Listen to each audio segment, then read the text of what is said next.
X-Cup Winter Playoffs. We're in the loser bracket, everybody. The Cats against Time for Int. Only best of fives from here on out, and today we're going to eliminate a couple of teams. The two of them already playing in the winner bracket. Both of them got pushed down into the losers bracket here, which means this is the last chance for them to make a bit of a run through the losers bracket. We're kicking things off with Battlefield of Eternity, and the map picks were actually funny. So in case that you didn't know, map picks are done with a bot on my Discord channel. And the captains, they were picking the maps earlier, they were banning some out of the pool, and then Garden of Terror was chosen as the starting map. And I was already talking about it on stream, and I was like, hey, what the hell is happening? Lately, we always have like Alterac or Garden of Terror as the starting map. I get it if they're getting played, but as the first one, it makes no sense to me. It's kind of crazy. And then all of a sudden, Draka comes in and is like, oh shit, I misclicked. Can we change the starting map? And yeah, Time for Int obviously said like, yeah, whatever, just pick another one instead. It's fine. But that solved that little puzzle, so thankfully we're not starting things up with Garden of Terror, we're in Battlefield of Eternity. And well, let's go. On the left side, we get the Stukov ban. We also have Blaze banned out, and we get a ban on Lucio, so none of the damage dealers on Battlefield have so far been targeted. Bala, Liming. Yeah, okay, so much for that. And Hanzo, of course, the top damage dealers when we're talking about Battlefield of Eternity and the Immortal. And just the other day, in a troll game, Team Ra, I believe it was, picked Atanis here, and they played with him. I think they even lost that game in the end. I'm actually not sure anymore. Did they? No, I think they won, right? But yeah, either way. So I talked a little bit during the game that Atanis is just like a troll pick, and he is not really viable in competitive play because all the alternatives that you can get on the side lane are stronger, right? But Atanis has fierce defenders. So every single time we talk about this, people are like, but he can do this and he can do that. And I'm like, yeah, well, I'm not saying he can't do anything. I'm just saying every other hero on the side lane offers more than he does. And immediately when I uploaded that video to YouTube, I had the first people that immediately, but he's level 1, he destroys Rhaegar, and he's like, the thingy of Rhaegar, like, it gets super quickly destroyed, and so when Rhaegar puts his totem up, he can destroy him, it's like super easy. And I was like, Vayeba. I don't know what it is, but Atanis is really one of those heroes that has a special place in some people's heart, and they're coming up with the weirdest attempts to defend him being viable in competitive play. And he just isn't. So, yeah, it's kind of funny. Atanis is a quick match hero. Can be fun to play, but that's what it is. Alright, so we got Liming in and Hanzo. I mentioned them in the context of damage dealing on Battlefield of Eternity together with Vala. She was banned. The two of them are taken. We got Dehaka and we got Jojo in. And Menaldor, the love child of Men and Khaldor, is playing Urel. So we have the Space Goat already in. We get Brightwing. We have Garrosh. Ooh. And that immediately makes me look at this and say, where's my Zarya? If you give me Garrosh, Zarya, and then Urel also at the top, Hanzo the only damage, there we go. I could live with that. Especially on this map, Garrosh plus Zarya is always super annoying because you get the speed bubble on Garrosh and then he just like runs in, flips everything, and gets kills. Anduin plus Lunara.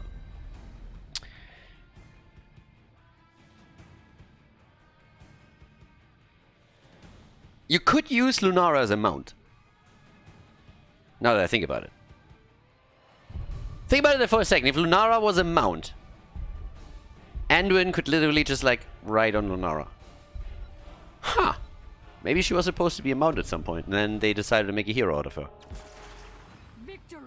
Anyways, Sylvanas comes in, so we don't get a Zarya. I'm a little bit sad now. But, well, I'm happy with the Sylvanas pick too. So, either way, game number 1, best of 5 series. We're in the losers bracket. We have the X-Cup Winter Playoffs continuing today. Now, first match, as mentioned, the three-legged cat against Time for Int.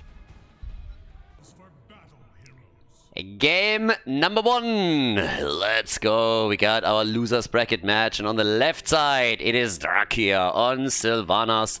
Johan on Garrosh. We got Menaldor on Urel. Hirath on Hanzo. And Captain Rex on Brightwing. On the right side of the map, Ruchu on Dehaka. We got Ariana on Johanna. Arkunis on Lunara. Rutek on Anduin. And Li Ming is playing Alvaros here. Okay, let's go. If that's not a mount, then I don't know what is. Like, look at this. People called me crazy when I said it, but look at this shit. That could be a mount. That could absolutely be a mount. Totally. Honestly, if you follow her, you're looking for the dwarf or whatever on her back. That's what it is. That's also what... Yeah, that is 100% a mount. You people have no absolute... I mean, calling me crazy. Yeah, that's absolutely a mount. You could put Anduin, put him on top of that, and it would absolutely work. Oh, careful. There's the pull right there. And off we go. And it explains so much. Would explain so much with her. But yeah, top side, that's where we have some real heroes, you know? Urel, Dehaka, the dinosaur against the goat. Down here is just Bambi hopping around a little bit. Or whatever Bambis do, like whatever. I don't think they make that sound. Well, what the fuck do I know? Okay, so either way, we have our party set up. I would say that when it comes to mortal damage, we have the blue team in a bit of a better spot. To be absolutely fair, seems like we're looking eventually at a trade on camps. They have at least moved topside now with Lunara as well. There's an entire zoo up here. Look at this. The deer, the goat, and the dinosaur. Now the fruit fly is coming in too. Yeah, that's getting a little bit wild. We need some zookeepers here in order to keep this in line. But I guess that's what we have admins for. Anyways, so now at the bottom of the map, still with the... No, Anduin is now moving over to the top side too. Yeah, they are going for weird splits here. Alvaros also with a quick pause. Anybody dropping? No, doesn't seem so. But yeah, we have some weird splits right now. So initially they moved top to contest the camp, but nobody has gone for the one at the bottom of the map. Not a lot of stacking going on for Hanzo yet either, currently sitting just at one stack here. But yeah, it's a bit wild. Like normally you have your 4-1 split and it pretty much stays that way throughout the game, or at least the early game, with the one exception that sometimes you just shift one hero up to the top lane to either pressure the solo laner of the other team, or you can try and trade evenly on the camps. But in this case, we're just shifting all the time, so I'm not really sure too much is going to happen here. I guess with Sylvanas, they have a chance to push the wall down a bit before we're going into the shaman camps, so there's at least a possibility of that happening. But generally speaking, the blue team has a bit more pressure towards the top now. Especially with Dehaka here already slightly in trouble. I'm not sure if he has the cooldown still on the fountain or his essence up. But if not, then they're going to lose even more infrastructure, because it's going to make it very difficult for him to participate in defense. And you can already tell it a little bit. Yeah, there we have it. Alright. We get the first tower. And down at the bottom of the map, another camp is not being taken, so the blue team is aiming for both. Let's see if they can grab both, but it seems like... Oh, well, the Haka is even coming back down. Okay, maybe not. Seems like eventually we're going to have our 4v5 in favor of the red team, so they're going to take control, and they're getting the kill. First blood in the game. Garrosh is dead, and Urel is pressuring the top lane now, trying to do a bit more damage. But of course, with the objective being announced already and popping up in a moment, we're having the shaman camps now attacked. That's the next thing that they definitely need to get here. It's an even trade in camps. Nothing too crazy. But yeah, over here we got our first camp taken. I mean, you look at the Poverty Horse and you look at Lunara, there's nearly no difference. She has the weird hair going, and that's pretty much it. Lunara is just a normal pleb horse that they put some armor on and then gave a proper haircut. That's all. I mean, you could call Lunara the Karen of the stables. Because, I mean, again, look at their hair color. If you, like, 100%. She wants to speak to the manager. I mean, this is exactly the same look. Blizzard just got lazy on this one. Oh, careful. The flip and Anduin. That's not where he wants to be, in the middle of the fight. But he might get away. Anduin employs the French defense, runs away at full speed, and is able to get out of harm's way here. So no kill. I mean, these combos are starting to get a little bit dangerous for Garrosh, and he needs to be really careful here. But Urel is also controlling the space a little bit more. Careful, another combo. Liming is looking for the resets. Hanzo is trying to chunk down the Immortal, and he removes a huge part of the shield, but it's still time for Int, who's able to lock in the first objective, so they have it traveling up to the top, and I'm going to see where they get from there. So, yeah. Level 7 also kicking in for both. Brightwing again. Blah, magic spit. And down at the bottom of the map, our 1v1. But alright, let's see how much damage they can do. They obviously run into Sylvana, so she's already starting to burn on every single wave that comes in here, and they're targeting the Immortal too. With the blue team, oh, there's a good flip, and that is a kill. Jojo is down. Goodbye, baby. Yeah, Johanna is gone. So much for indestructible. Level 7, we got the Oppressor. And all the way up at the top, Johan, Brightwing with the save. I was just about to say, you're treading a thin line, my friend. It was pretty much down to his last leg when Brightwing came in and saved the day. But by now we also have on level 7, of course, for the red team, Calamity. No reason to go into anything else. And the Splintered Spear. So not going into the Choke in Pollen, which by now is pretty much the norm on her to get that extra burst going. But Splintered Spear, which allows you to spread the action out a little bit more and also help with the wave clear there. Yeah. Let's see if they can use that. I mean, you have a couple of slows that you can apply with this too, so time will tell if in those team fights that's going to be beneficial for them. But we haven't seen that in a while. That was the go-to talent for ages, at least on the European side, and at some point when Lunara came back into fashion, they started to go for the Choke in Pollen instead and shifted away a bit from the old playstyle with all the patches they came in. So camps are still up on the map and are about to be taken, but we still have the chance to go for the Haka. Brightwing at the top has to be careful. If that drag connects and it doesn't, then it might have been a problem. Captain Rex is able to get out, half HP, but still fine. Camp is pushing, and you have Sylvanas.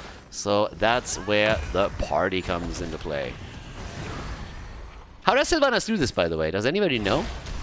There has to be some kind of like lore behind this. You need to come up with some shitty excuse of why all of a sudden when she's present all of the towers are like, nope, not firing today. It's actually weird. We put some black shit on it and then nothing fires any longer. So it disables. Maybe she screams at it and everybody is just paralyzed with fear or something. But then she should be able to use it against heroes too. So, it's magic. It's magic.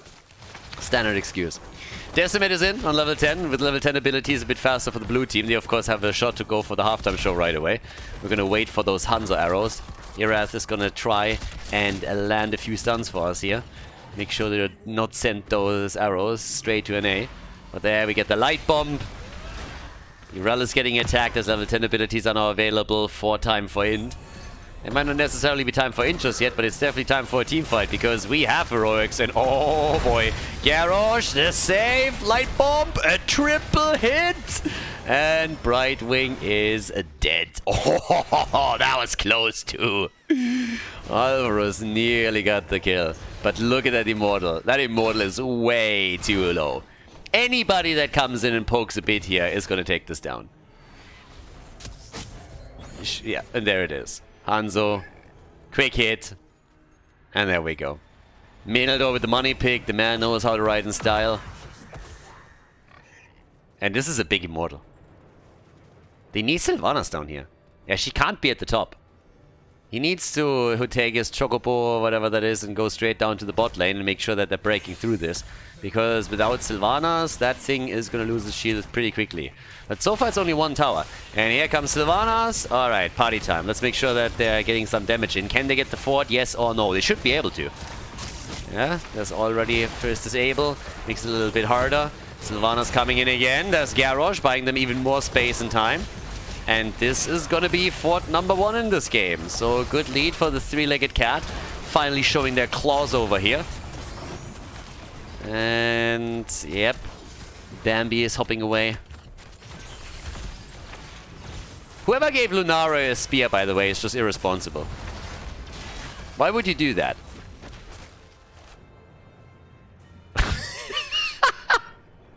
Just imagine if instead of a spear they would have gotten a machine gun.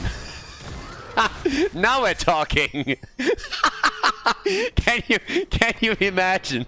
You have like a hunter coming up, and there's like Lunara standing somewhere in the forest, and all of a sudden the hunter is going toe to toe. He's getting ready for a fight. He has a shield and everything. Maybe he's going full Hanzo and sports a bow, and then all of a sudden Lunara comes in.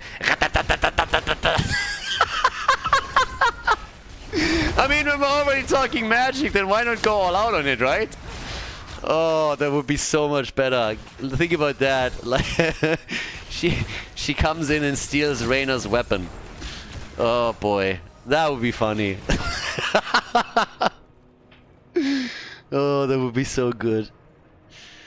Ah, guys, these ideas again. Blizzard, feel free to drink from the well that is my bottomless pit of ideas. I have no idea what I'm trying to say here. I already gave you the grandiose idea of going for bitch slap on Abatha.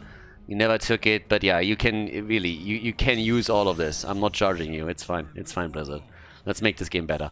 So, they're going for the next couple of camps. We have the 4 taken down. Not really a whole lot of fights happening here.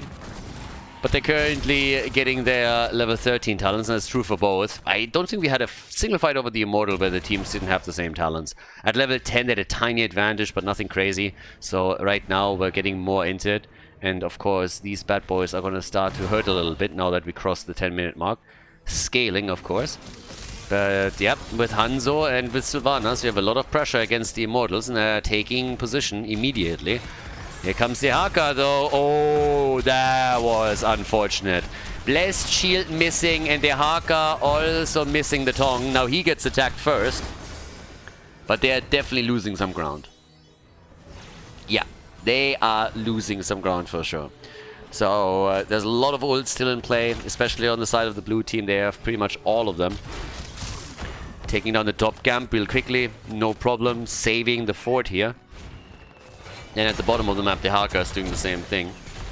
But here's the poke again. And especially with, I mean, not only Sylvanas, but especially with Hanzo, they're doing this. Oh dear. Lunara in trouble here. The arrow, no kill, and there it is. Li Ming goes down. No kill in the back line, but Li Ming gets isolated through it. And they have the second kill in the game. They take the halftime show. And the 3-legged cat, they're doing work at this point. Yep. They absolutely keep rocking it here. That's another big shield that they have. Garrosh is trying to make sure that the red team doesn't have a chance to reduce it too much. I mean, maybe even another kill. If he's, for example, able to present another target to them, that would be amazing. And he's already threatening, especially Lunara a little bit. Anduin is also on the way back. Immortal is traveling towards the top. And they are possibly going straight up for the keep, because Urel has already taken down the fort. More or less. So yeah, that Immortal is starting to become real dangerous. I'm not sure if they can take the keep. Well, they nearly got level 16 as well, so they have a lot going for themselves here. Yeah, they got a lot going for themselves. Level 16 talent, Immortal with, let's call it 70% on the shield. That could well be keep number 1. Initially I was thinking, well, they might get the wall, but they have Sylvanas, they have level 16, they have a big Immortal here. Yes, it's early in the game, but there's definitely potential with this push. So they're gonna try. Can they keep everybody alive? The poke is happening, shield is still there, and now the keep is getting attacked. This is going really well for the cats. Yeah. Aquinas is already low. Bambi needs to retreat. There's gonna be some game meat on the table today. Oh, that was a nice jump. Menaldor, look at that. Oh, the arrow as well. Straight on Jojo. They might be able to go for core if they get more kills. They take down Lunara. Yeah, that's game. That has to be game. Or at least it's damage on the core. Li Ming needs to pop off if they want to stop this. That was way too good. That was some sexy shenanigans here.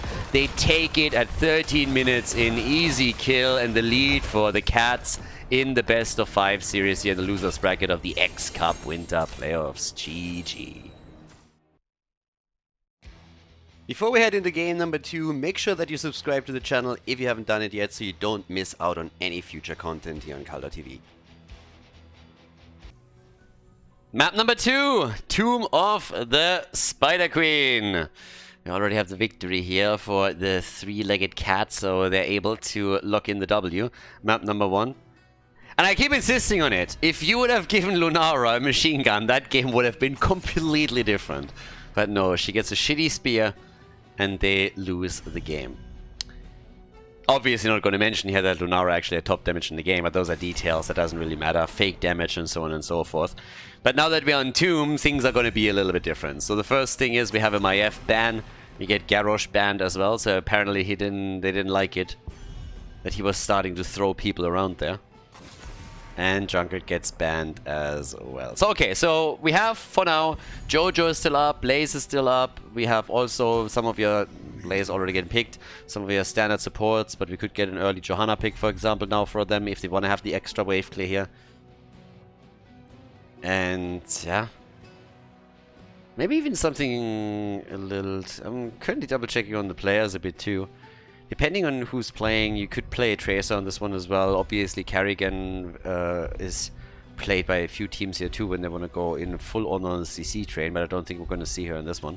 Leo and Sylvanas. Yeah, Sylvanas is just high up in priority right now. The split push potential, the power to push with the objective, pretty much on any map. Ooh, Gul'dan for the wave clear. Alright. So they're going to go full mage on us. I guess we're going to get the Horrify too. And a Murden again. Okay. Stun into stun. Gul'dan Horrify. Isolate the target a little bit. Only question is, are we going to see the Fell Flame build, or are they going standard with the Echoed Corruption here? We've seen both on this map. Khaldor with Leo. Trying to also drop a couple of entombs. That's especially a problem for Gul'dan if he gets caught. Bunker's obviously nice. Against Leo, the bunker is always great. If you have a target that gets caught by the entomb, you just place the bunker next to it and they can get out. Which is honestly cheating.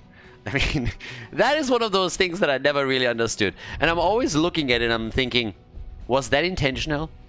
Did they design the hero and they thought, okay, we're gonna make that intentionally? I can't believe so. But try that. If you're surrounded by walls and on the other side of the wall is an entrance into a bunker, try and get there. Not that easy. So I'm always looking at this, how do they do it? They literally go through the wall, no problem. But yeah, so it's strange. But yeah, Brightwing gets banned. No Fruit Fly for them. Still no Johanna banned, or picked, by the way. My girl is falling off a little bit. And Stitches, yeah, they're going for the Masquerade move. But they have much better taste than Masquerade, so they're actually going for the Overwatch skin here. Not for that ugly teddy bear. Tracer and Deckard Cain.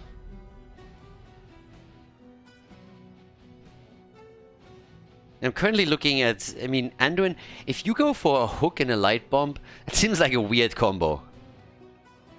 I mean, maybe if you guarantee, well, it works when you're going Gorge and you time it around the Gorge, then yes. Can't time it around the hook. That's going to be a pretty bad cooldown trade if he misses. But Drak here, he's the last pick. Best of 5, everybody. We're getting a Greymane for even more damage. So let's go. Tomb of the Spider Queen. Map number 2 in the best of 5 series here in the losers bracket. Let's get things started.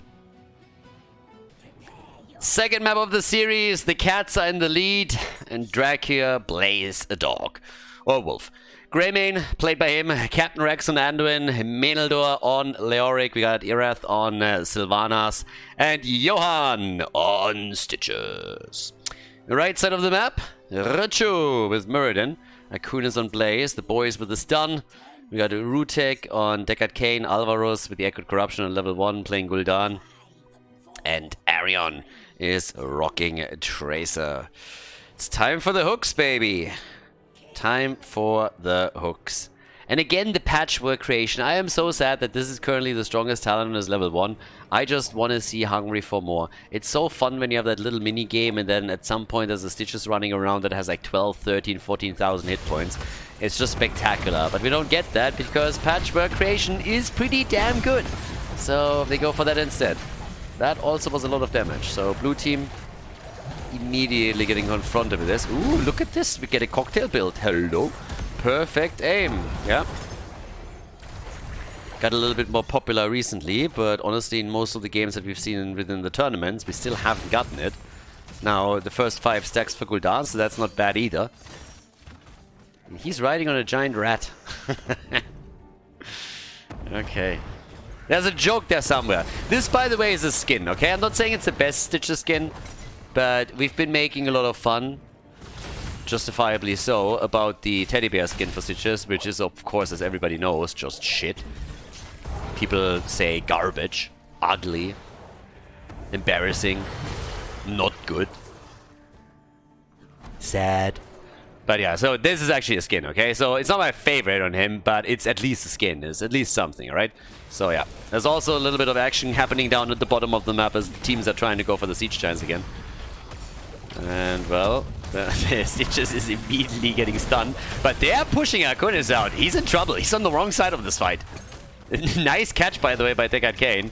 But he's obviously not going to make it here. Goodbye. A couple of gems lost. Nothing too insane. But yeah, a few are down and they also got the siege giants, so there's that. Now, we currently have in the bot lane the opportunity for the blue team to get maybe some of the structures destroyed, since they are using Sylvanas here too. So they can do all of that. Push them back a little bit. Tracer in particular is also not having the best time here. Tracer, by the way, later on when level 16 hits for the blue team is going to have a big problem with Stitches, because that Pulverize is making it really annoying whenever you get hit by it. And it's not that easy to dodge, so that could become a problem. That is also an issue. If you don't hit the jet propulsion, then you're in trouble as well. But they save him for now. The wall is gone though, so this pressure play is already a success. Now, it's a 5v4, as Stitches doesn't really care what's going on down there. He's still sitting in the middle. All he wanted was playtime, and he's getting plenty of that. So he's just sitting there, snacking a couple of gems up, and feels good about it. Went into the Vile Cleaver on level 4. Also have the Ghastly Reach now. And Eyes in the Dark. Yeah. Drac here. Jumping around his little pony. But the turn-in should have... I mean, they should try and turn in their gems soon. There's always something that makes me like itch a little bit when I see teams rotating around. They don't turn their gems in. When they have someone that has like 25 or 30. Most of the time there's a good reason for it. But sometimes it's just like you are just walking past it. Just spend the time. Just do it. I know you want to get to the other lane. But especially side laners. Side laners are always a bit more in danger, I feel. Swing and drain. Always swing and drain, boys. Not the other way around.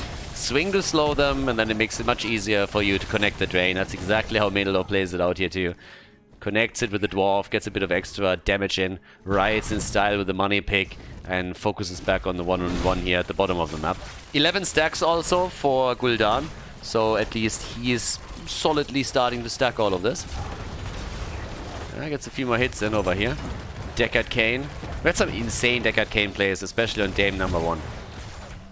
On day 1, yeah. So Yasuo and Hazu, when they went for that one sick play on this map, it was just incredible. And well, that was a good hook, but now Stitches is in trouble and they're really following in it. Here at the stairs though, 17 gems, and they lose some of them. Yeah, Erathis is trying to get more and is able to grab them, so a couple are lost, but still, that was a good kill for them. The dwarf is a little bit jumpy today. Went into the dwarf block and into the heavy impact. Every single time I see heavy impact, I can't... I have to... Like, immediately I remember when they introduced this and they made it a stun. That was insane. Dwarfs just hopping around after level 20 with a rewind, stunning everybody out, and Murden being insanely imba. Do you guys remember Li Ming's S of Johann? You remember that shit? Like, some of the heroes that Blizzard released were so ridiculous that it's just like, the fuck are you doing? Kel'Thas back in the day with his like old Ignite variation. Oh boy. That was some weird crap that they had. But yeah. So the first Red Weaver wave is for the red team. Initially it was the blue team that got a bit ahead here, but the red team is currently turning it around. We also get the incendiary elixir now, so the build continues with more of the cocktail. And an easy push through the middle right now, trying to make sure that they're at least taking some structural damage here. Yeah, this wall should fall. Greymane is getting easy defense at the top. There's nobody pushing with it. At the bot lane, it's Blaze versus Leo, so we shouldn't see too much happening there either. But in the middle, that's a different story. They went through the wall and they're going to get some structural damage. Minion wave is also fully hit here, so that's good for them. Oh, that is bad! Oh, they pulled the bomb in. Look at him, that traitor. Anduin, you shitty little traitor. Did you see that? The bomb at the top, and Anduin is trying to backstab them. I swear to God, time for Int, they paid Anduin off with a little bit of pizza money, and now he pulls the bomb into the 3-man, and Deckard follows up on it. That could have been a bit of a disaster, but thankfully for the cats, it didn't go fully south here. So, we got level 10 abilities coming in just a second. With that, anything exciting? What do we get? We get a mind control. Alright, so we get mind control. And, ooh, Stitches. Look at that, he actually went on level 7 into the second helping. Alright, Gambit stacks. Gotta make sure that you're not going to... Oh, mind control is missing. That you're not gonna die here. Hera takes a little bit of damage. Careful, there's the Entomb. Didn't catch anything there. Here's a Horrify and the kill on Anduin. Anduin is dead first. Hook is not connecting either, and now they're just moving back again. I gotta say that I kind of like the way that they introduced these Gambit talents. I think it's kind of funny, because honestly, it makes it interesting when you have a hero like Vada in particular, you know, that plays very heavily around her deaths and out these Gambits. That's one of the things that I definitely enjoy watching. It can be kind of fun if you're able to keep your hero alive, you play a little bit more passive. So when it comes to teaching people to stay alive, those were definitely one of the better ones. But yeah. Okay, so down at the bottom of the map, Khaldor is already in here. We got Greymane rushing around too. Blue team has the first weapon away for themselves. Stitcher's missing a few more hooks. I still want to get the next like hook gorge into Anduin light bomb combo. We need that. If they time that properly, that could be pretty cool. Yeah, but either way, for now we have the push in the middle. Sylvanas, of course, once more. Can try and make the big plays here, but by the time that those web weavers arrive, the top lane is more or less already defended. They're getting at least the wall here. I mean, that's the minimum. At least have to get a wall. Bottom of the map also, the thing. Mind control, bullet to the face, and Mirrodin survives. Horrify is out there too. As long as Dracula survives, they're still going to be golden, but there was some nice moves also from Deckard Cain, who came in immediately, trying to zone them a bit. There's the light bomb, there's the Entomb, and there's the kill. Mirrodin is down. That's an easy one right there. They drop the dwarf, and now they try to go for Blaze at the bottom of the map. The Fire Bat could go down in a blaze of glory here, whereas Iraz is now turning in as well. They got another turn in if they want it. And with levels 13, we're going to see Stitches also get his hook extension. Yeah, the hooks are a little bit too short at this point. And keep 16 in mind. Called it out earlier. Once he has his level 16, it's going to be great. That, on the other hand, is not that good for him. Look at... I like the Gorge comp. Oh no! Not like this! They might get the kill, but did you see the mind control? The timing was off, but they still get Tracer and they got Cain. Greymane is absolutely going bonkers here.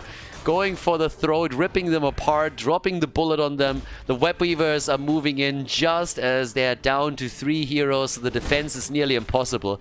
But there were a couple of missed opportunities. Shout out to Anduin. As much of a crybaby as he is, the moves with the pulls can be super nice, and this one was awesome. Stitches comes in with a Gorge, Anduin pulls him out, he would have died, and then unfortunately, yeah, Sylvanas, she misses the mind controller. That could have been a follow-up kill on Blaze, but it was a pretty cool scenario either way. So yeah, now the forts are all down, all 3 of them fell. Leo dies at the bottom, loses a few gems here, so that's a little bit annoying. Outside of that, they're at least getting more... Oh, that's a hook! Deckard Cain, and goodbye! The old geezer is a bit too slow. No escape tools for him. Yeah, that's unfortunate. 0-3? Ah, we'll figure it out. You're getting a little bit ahead of yourselves here. You've only won 1 map so far. Granted, map number 2 is looking good, but let's not jump to conclusions. So, as you can tell, 5 kills to 4. They go for the boss too. Deckard is still down. And the red team wants to trade for a turn-in. And I don't think they can. They shouldn't be able to. Yeah, Stormbolt is in. They turn in at the bottom. No, there he is. Okay, so they got the rest at the bottom turn-in. So they're trading boss for turn-in. Again, it's a standard on the map. You know that your opponent is doing boss, you need to buy some time for yourselves, you have some gems, and just turn in, you get a free defense on the top lane. And there's that. But yeah, so they already have the quick hit here on the side walls, limiting vision a little bit, can do the same thing over here too, of course, and should on the way back. Johan is already looking for that hook. And they take those web weavers down with ease as the boss is defended up at the top lane. Gets one hit in on the keep still, but it's all about the level 16 talent right now. And that's when Tracer is going to have a much harder time. She's at 38,000 damage. She's top damage in the game. But once that Stitches has it pulverized, whenever she makes an approach, she needs to be a bit more careful. It's going to be much harder for her to really dodge around all of this. Anduin, of course, gets the double pull now too with his level 16 talent. So that's another advantage for them. That really matters. And Stitches doesn't give a shit about pulverize. He says, fuck it. We're doing well. Greymane is controlling her. I go for the juices, baby. Digestive juices for him. Yeah, that's definitely a bit of a different approach of what we're seeing usually from Muscle. Look at this hawk. Oh boy. In comes the Horrify. They're trying to get the kill regardless with the Entomb already out. The bunker is in and they're burning all of this to a crisp very, very quickly. Alvarez has no chance. He dies. 36 stacks for him now. Anduin desperately praying over here that he's not going to get attacked and dragged into the battle, but Rutek murdered by the drain of Leo. The rest of the team is rushing away. 22 gems on Arconis, but this is not boding well for the keep in the middle. That should be the first keep to fall. One level ahead, 7 kills to 4. The bullet is back with level 16. We now got the Ricochet, we got the Ruinous Affliction, and the Dwarf Launch. They're starting to make... These, I gotta admit that those mind controls, they don't really work too well. Yeah, they haven't really hit a whole lot here. But they are doing fairly well on structure elimination. They haven't lost a single fort, and they themselves have now already taken down not only all 3 forts, but also a keep. A few more camps, of course, on the map. Gem count, not too bad either. I mean, they're at 39 gems at this point. It's not too bad. Can definitely do something with this. Catapults at the top have also to be respected, and that's where Blaze is making his move. 25 gems, you want to get rid of them as well. Gets a bit dicey when you hold this many gems and you're at the front line in every single fight. Gotta be very careful with this. Stitch is, of course, looking for the next hook. Yeah! Gul'dan doesn't like that. And staying farther and farther behind here. Or that hook of death could hit you any moment. Should turn that gems in, though. Yeah. Irat is on 10. Drakion 5. Who has all these gems? Who's hoarding all that bling bling? Is that Anduin? Leo? Oh, Leo is 20. Yeah, you need to get out of here, my friend. Quickly at that. So, yeah. Okay, so. That's the... Yes! That's the hit! Recall! Alright, alright. But still, those are the moments, you know, when that hook comes all of a sudden out of left field, then you know that you are in trouble. Quest completed with a cocktail for Greymane, and here comes the next battle. Time is, of course, also running out for Time for Int a little bit, since they have a problem with level 20 popping up soon. Nish in 1.5 levels. Nice pull from Anduin again. Might have to go for another one here, and Leo, they just let him die. Just abandon him. That poor guy. That, on the other hand, that's a gorge. Can they follow up on this? I don't think so.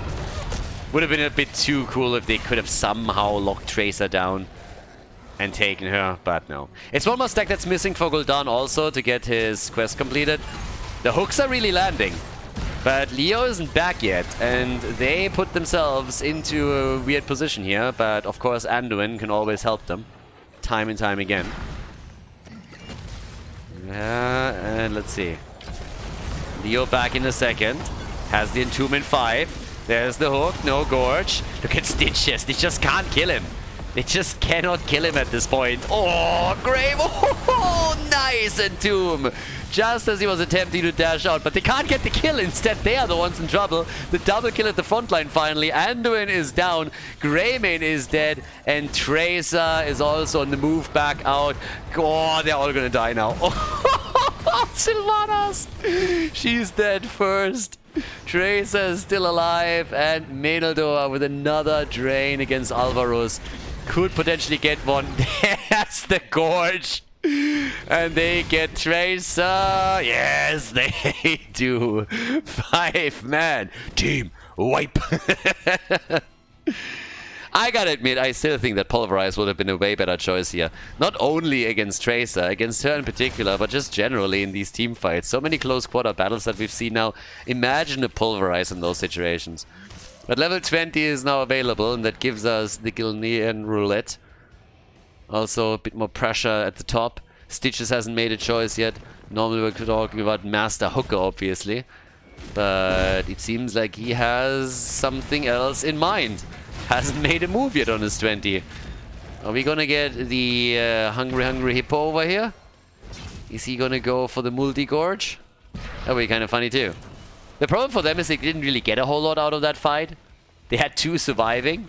They still have gems, but they couldn't push with it. So granted, there's some damage down at the bottom where the wall is falling, but outside of that, there's not a whole lot going on. As weird as this sounds, it's not as bad for Time for Ind as you might think. They lost some gems here, but they're 20 now. So that level lead isn't playing a role anymore. They can at least play with the level 20s in the next fight. So maybe if they play their cards right here and they land a good ult with Deckard Cain, they have a bit of a chance. I mean, given that Stitches has still not picked, there's no... Okay, here goes Master Hooker. I was just about to say. Oh, he lands one! They're going for the fight again. Here comes the light bomb, and he gets feared away from them, and Sylvanas dies, but so does the old man. Yeah, abuse of the elderly. That's what we're seeing here the entire time. They're trying to escort the dwarf back out. Does he still have the jump? There's the bomb. Tracer is already moving around here. Oh boy! Tracer, she's dead. Recalled into 4, not like this. And then killed by Anduin too. That is just adding insult to injury. Yeah, you are being killed by the weakling of the bunch. Up at the top, that's where we're having the keep fall. Down at the bottom, the next one falls. Gul'dan is also dead. And, well, this is a 2-0, everybody. They're going for it now. 2-0 lead in the best of 5 series, which means that Time for Ind really has to step it up now and try to go for the reverse sweep, or they're going to be out of the tournament. But well done by the Cats as they log in the victory on Tomb of the Spider Queen.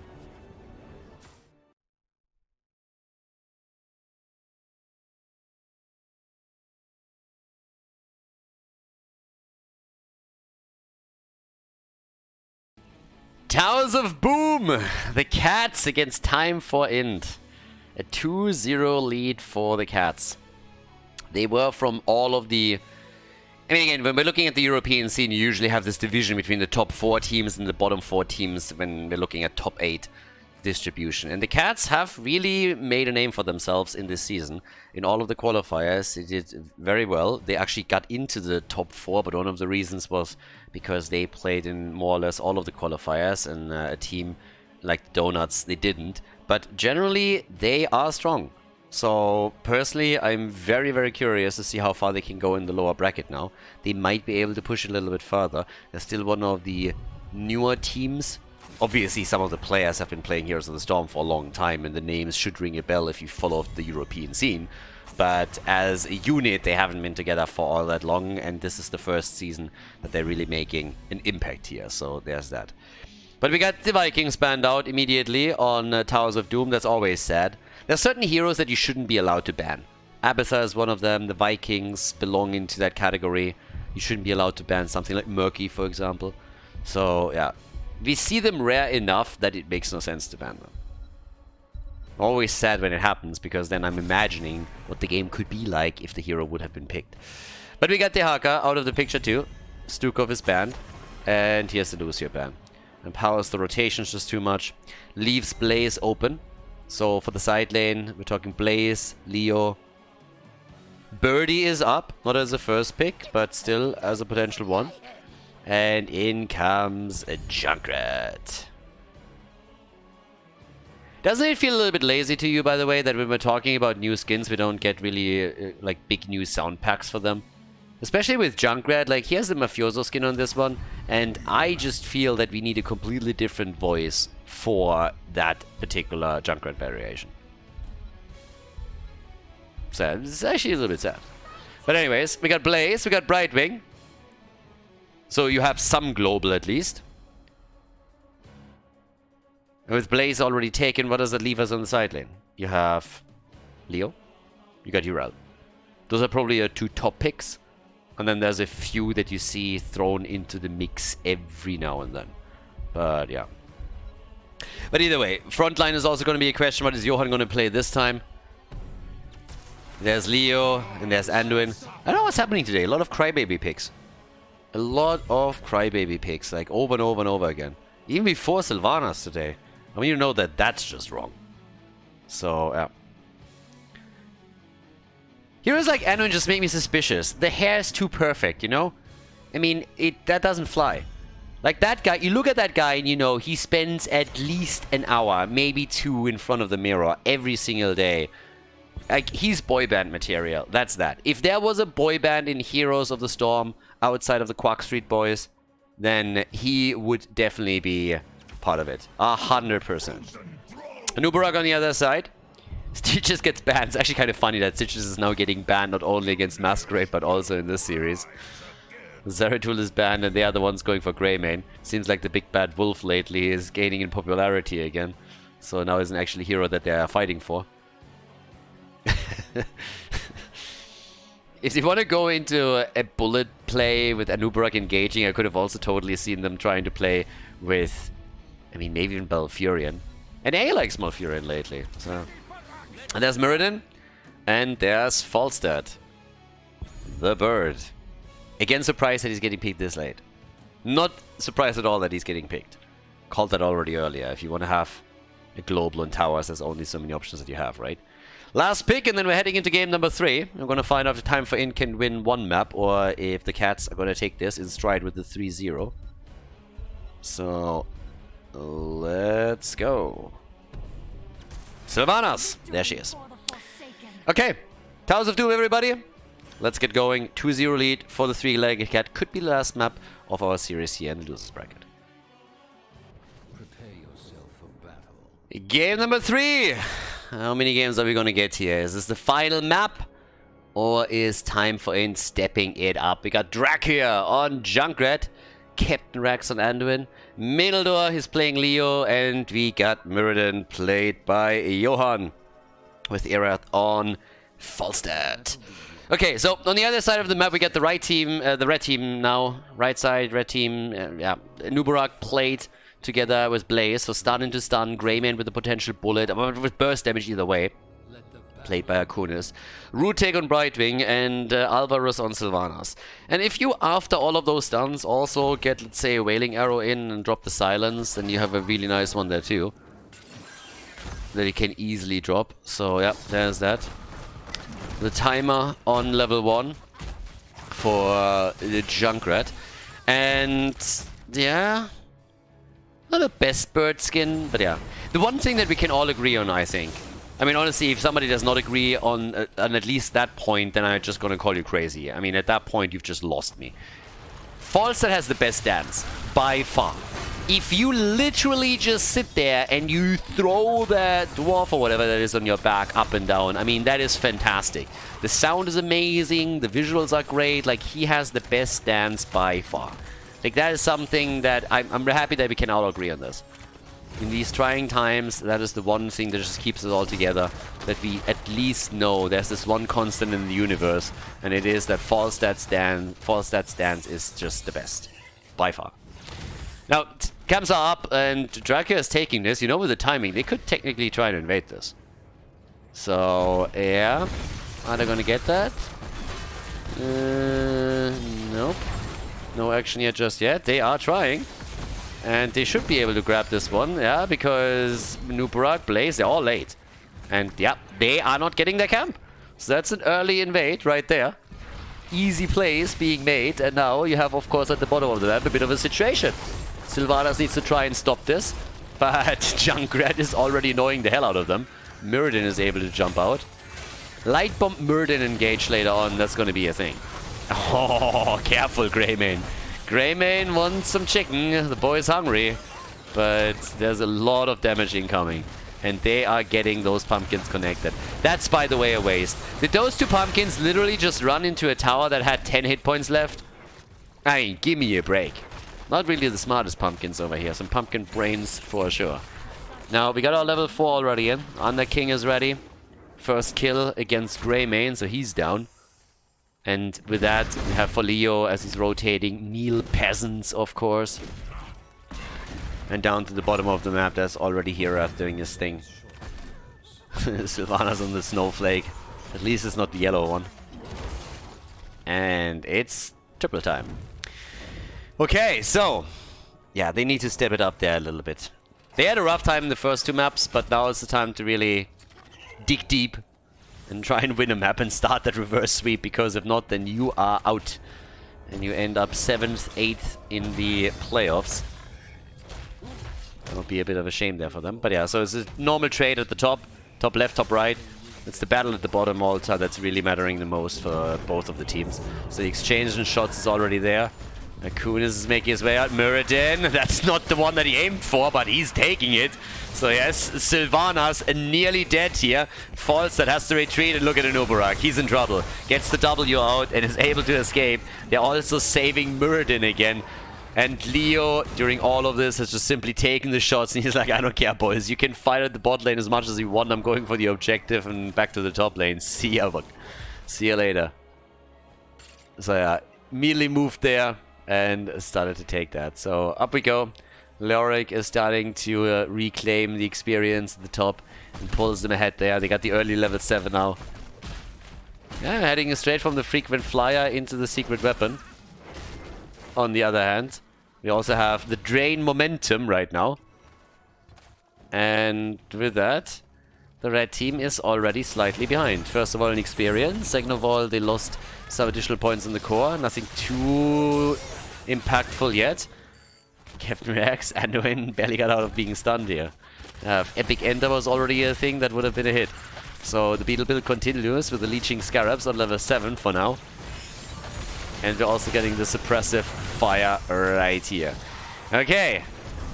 Trying to get some extra hits in, and with the next pumpkin camp that they already locked in, they're really pushing for that bell tower super early. We're 4.5 minutes in and they're already starting to threaten that. There's a lock against the Nubarak at the front, careful. We could see a Stormbolt with maybe a follow-up from Junkrat. They might be able to isolate someone, but nope, the camp is taken down. Jet propulsion missed though. Yeah, that is unfortunate. Ritual's rotating down and the jet propulsion missed, so now the two altars at the top side are soon gonna be activated. They at least wanna attempt to get their own camp, but if they waste too much time, they might lose both of the altars. Okay, Ritual is getting over there, so yeah, he can interrupt it. Alright, fair enough. If he wasn't able to get past them, that could have been a little bit annoying, but yeah, he can just play this out. So now we got Greymane joining him at the top. The first one at the top left has already been taken. 28 points to 36, but eventually Blaze is going to get that channel through. There it is. It's still level 10 that you're a bit worried about. Johan missed the Stormbolt. Ah, yeah. Yeah, that was... Stormbolt's like a homing missile. Doesn't need to take those. A lot of dental work. The rocket for Junkrat, by the way, makes perfect sense for me. I really like that. That's always kind of fun. And there it is. Level 10. We got the light bump. No surprises. Could see how we got to get another Haymaker game. We had 2, 3 yesterday. Yeah, yesterday was Haymaker day. But fun. Very optimistic Stormbolt. We call that a zoning Stormbolt. Clear attempt to zone them out a bit. And here's the avatar. Okay. Another zoning Stormbolt. Johan, what are you doing here? That's a lot of zoning Stormbolts. The last 4. None of them connected. Yeah, the bullet, the bunker. And we got the Wailing Arrow.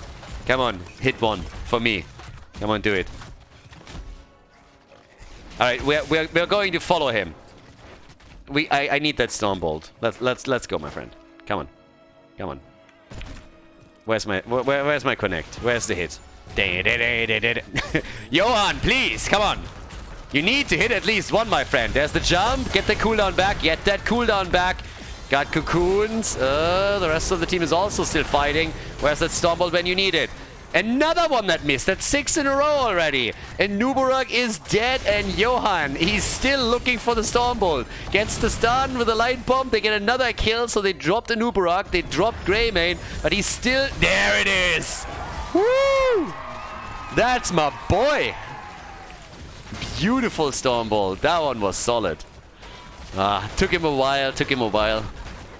Yeah, he bought new hammers. They're a little bit heavier, you know. Your aim is just off, just slightly. But now that he got used to it, he's back. Alright, so the channel happens. They got the bell tower. That's 5 shots fired. They got the kills in the last battle. In total, 3 kills to 0. And things are just not looking too great for the red team. They need to bring this back. They need to really slowly start to bring this back here. And I hope that they can. But yeah, we'll see. Yeah, so let's see if they can actually get some momentum. Maybe a fight here if they get the kill. That could be cool. Can they pull that off? Careful. Johan, no, not quite. Tomb. That Tomb didn't really catch a hold or didn't know. And over here they're coming in with the next kill. Fallside is down. There it is. Finally a kill for the red team. Time for end. Good job. Building some momentum in the attempt to take back that bell tower at the bot lane. Sylvanas is obviously very, very useful for that. That's exactly what they're currently doing here. It has always been one of the biggest comeback maps, of course. So if you make it happen somewhere, it's probably going to be here. Greymane and Sylvanas. As a duo, they are so freaking good to take down structures. It's crazy. Greymane really packs a punch when he's in Worgen form, and Sylvanas allows him to do all of that by simply disabling them. So yeah, that's always nice.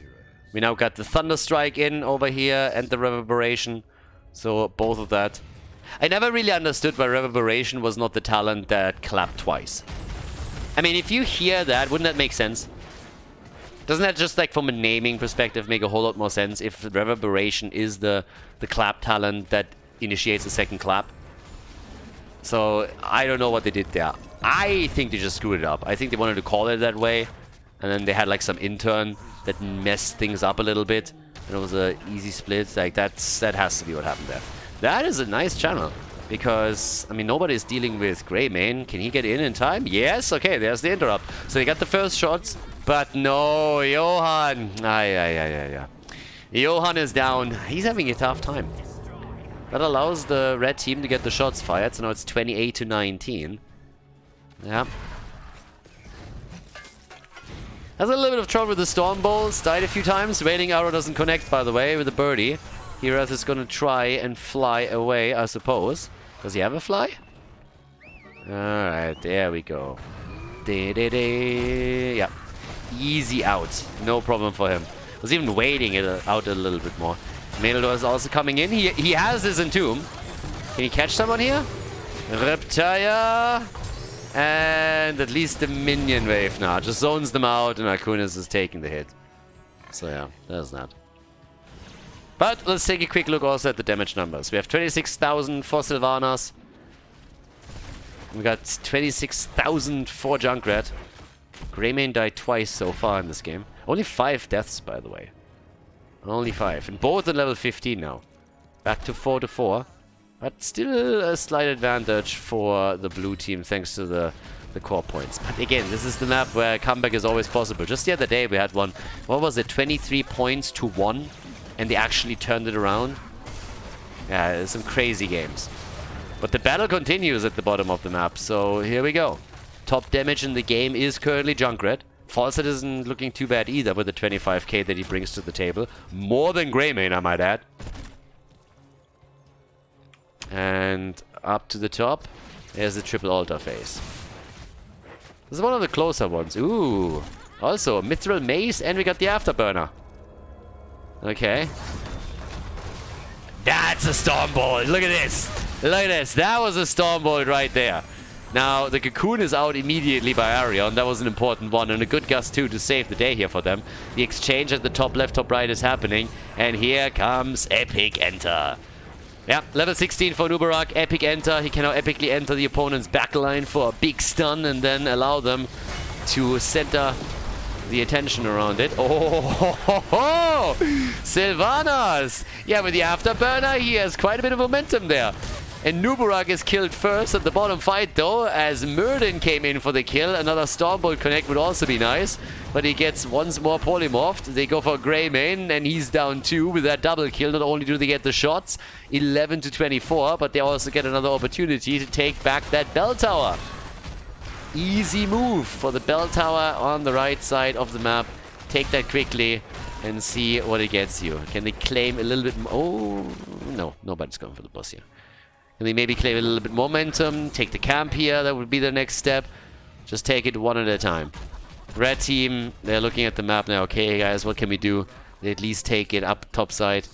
Pumpkin camp is claimed. And down here, if they escort the pumpkins, then that's a few more shots fired.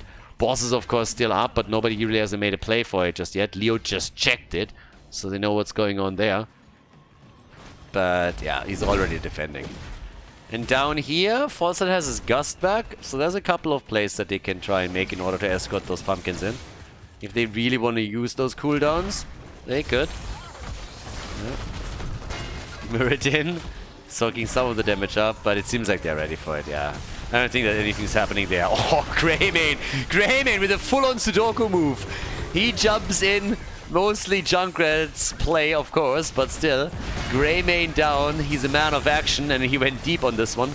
But now they are not only losing Greymane, they're losing Blaze as well. That's 2 down already. Some of the pumpkins are still up. Leo is escorting more minions into the mid lane in an attempt to get more damage done here too.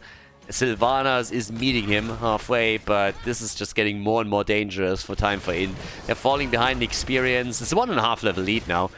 Sylvanas is also getting attacked. Brightwing is already coming in, but there's the stun, and Meridian. Oh, not like this. They still get the 5 shots though, and that means single digits on the core of the red team. 5 shots fired. They're down to 6 points now. 6 to 24 and an attempt to defend the bottom of the map. Here's the moment. Gust is in. Buy some time. Let everybody get into position. Leo can do his thing in the mid lane. Take another bell tower. Whereas everybody else down there is still fighting things out. And Nuburak might have got a bit too deep. He's dead. There's a light bomb. Greymane is down. This is not going to bode well for them. Level 20 is available for the 3-legged cat. And it's one single altar that's needed. And that altar is going to spawn at the bottom of the map. Ah, less than that. They get the pumpkins in. So it's only 3 shots, meaning the boss can end the game. At this point, they can go for boss. It's a 4 versus 3. And Meridian is back in 2 seconds. So this should be an easy victory here for the 3-legged cat. They're attempting to go for the Falstad kill. And I like that attempt, but it's not enough. Bunker is already out. That's way too early. It's, of course, a Hail Mary. They can't do anything else. They have to try and stop this. But there's just no way they're going to be successful. Everybody is already on the run. Boss still gets attacked. They're still chasing them a little bit here. Sylvanas! Meridian is getting his solo kill. Blaze is getting chased at the top. And everybody else goes for victory. The shots are fired. And that is the Cats moving on to the next round of the loser bracket here at the X-Cup Winter Playoffs. GG. Well played.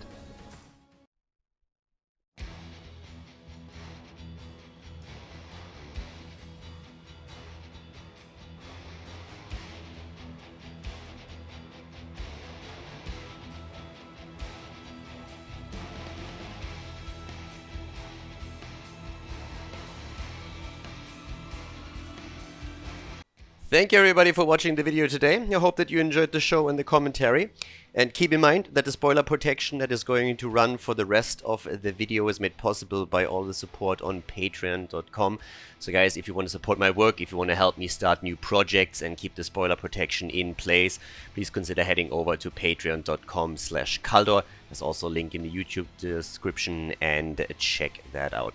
Thanks in advance, and see you guys next time with more esports coverage here on Khaldor TV. Have a great day.